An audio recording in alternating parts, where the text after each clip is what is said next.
এই মুহূর্তে বড় খবর, মধুপুরে এনসিবি ও বিএসএফ এর যৌথ অভিযানে চাঞ্চল্যকর সাফল্য।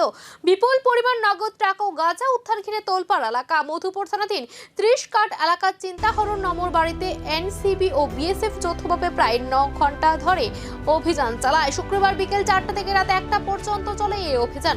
প্রায় 235 জন জওয়ান অংশ নেন এই অপারেশনে।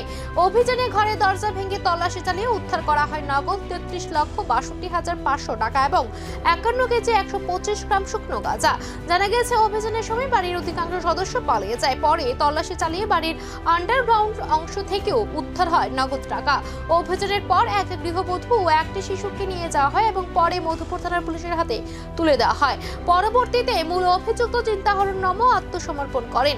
অভিযোগ, এই গাঁজা ব্যবসার সঙ্গে জড়িত তার বড় ছেলে প্রসেনজিৎ নমো। এই ঘটনায় এনসিবি ইতিমধ্যে মামলা রুজু করেছে এবং গোটা চক্রের সঙ্গে জড়িতদের চিহ্নিত করতে তদন্ত শুরু হয়েছে। বিপুল পরিমাণ টাকা মাদক উদ্ধারে মধুপুরে চাঞ্চল্য। এখন নজর তদন্তে আর কত বড় চক্র সামনে আসে।